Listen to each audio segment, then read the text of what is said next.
Heidi-ho, good morning, children, and welcome to another exciting puppet show. Today we're going to be talking about something very important to me. The Balkans. Now, the Balkans as a place, as a whole, is a mishmash of various places, and technically does not have any predefined borders. So yes, children, even you are part of the Balkans. Yay! Anyway, each of the countries have individual stories prior to their unification under the Ottoman Empire, but unfortunately we have neither the time nor the patience to read through 15 different Wikipedia articles, so let's just begin with the basics. Winston Churchill once said that the Balkans produce more history than they can consume.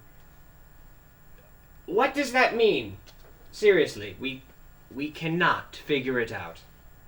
Well, anyway, let's just begin.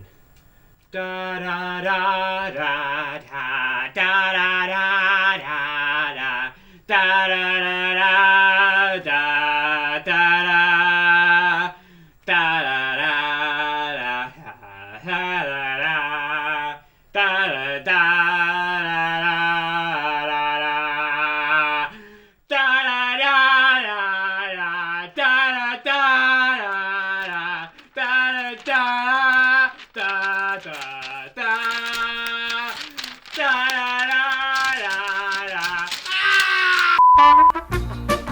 The Balkans are named after the Balkan Mountains. Well, who would have guessed? The Balkans is actually a peninsula, and it's bordered by the Adriatic Sea in the northwest, the Ionian Sea in the southwest, the Aegean Sea in the south, the Turkish Straits in the east, and the Black Sea in the northeast. The countries that are contained within this region include Albania, Bosnia, Herzegovina, Bulgaria, Croatia, Kosovo, Moldova, Montenegro, North Macedonia, Romania, Serbia, Slovenia.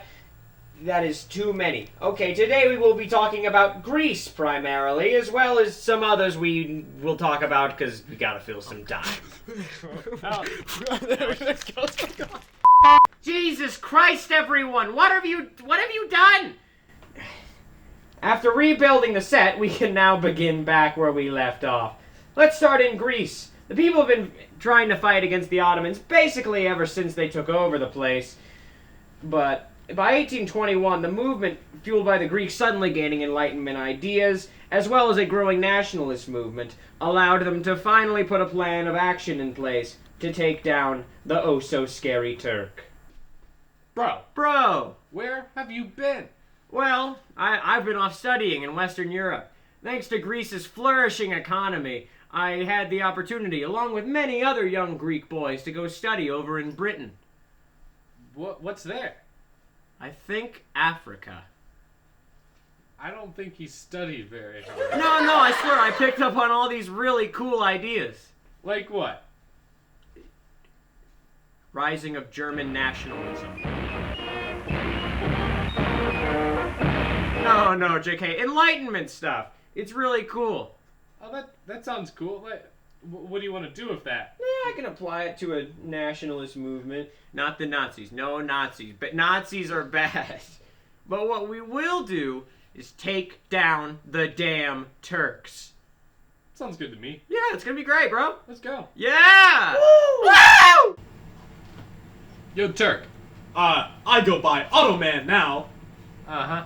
Aren't you still technically a Turk? Well, okay, fine, yes, technically, I'm still a Turk, but, I assure you, I am entirely loyal to the Ottoman Empire. Good for you.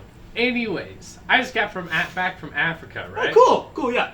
And I learned a ton of cool Enlightenment ideas. That is awesome, that's really cool. One of them being nationalism. Oh yeah, Let me tell you. Uh-huh. Nationalism is a pathway to many abilities some consider to be unnatural. What are you getting at there? You're gonna die. What? What are you, no! And thus, through the power of nationalism, the Greeks, in combination with the Russians and the Britons, defeated the evil Ottoman. Before we transition to the Balkan Wars, though, we ought to mention the Russo-Turkish War. 4 Balkan states, Bulgaria, Romania, Serbia, and Montenegro, rebelled against the Ottoman because of religious discrimination, Oh, you poor Christians were just so discriminated against. Anyway, Russia had a stake in this, and they wanted to reclaim some land they'd lost in the Crimean War. And with their help, the four states declared independence and beat up the Ottoman.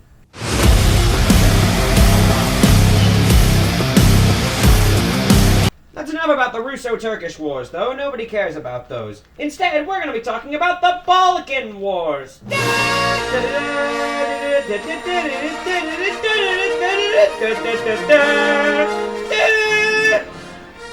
Four Balkan states defeated the Ottoman Empire in the First War, but no one cares about that war either, so we're skipping it too.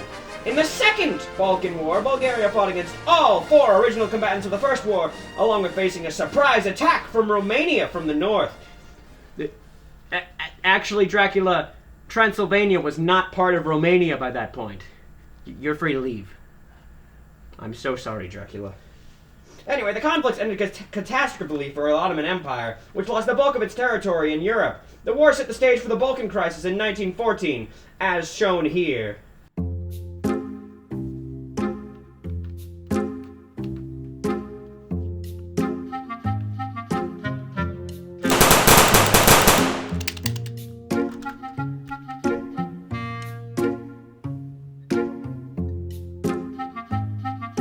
With the murder of Archduke Ferdinand over his delicious sandwich, the world soon fell into chaos and World War I began. However, that has very little to do with the establishment of independent states in the Balkans, so I will reiterate here, it really doesn't matter. In 1912, Bulgaria, Greece, Montenegro, and Serbia formed the Balkan League!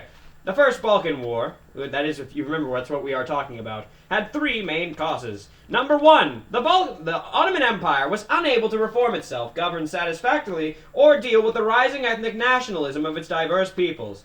Dude, what do we do about the rising ethnic nationalism of our diverse peoples? I don't know, man.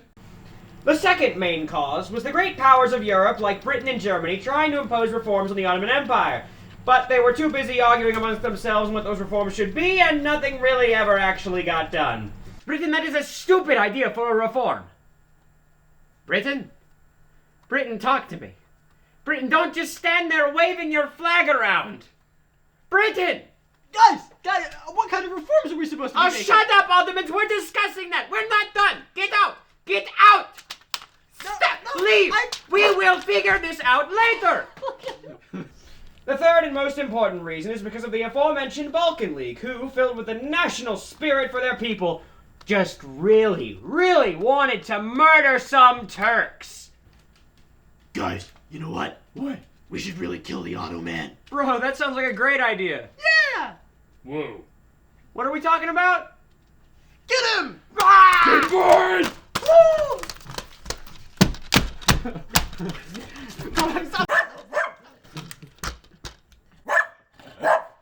Nice one, guys. Yeah!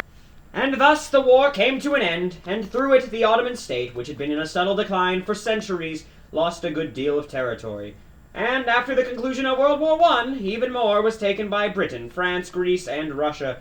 The Ottoman Empire was no more by 1922. The Balkans had been split and divided into various nations, and the tale of the glorious peninsula had, for the purpose of this video, come to an end.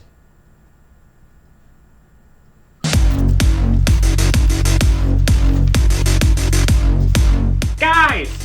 What? Ottoman is dead. What? But we didn't mean to actually kill him or anything. We were just playing around. You're joking, right? No, he's gone. Oh my god!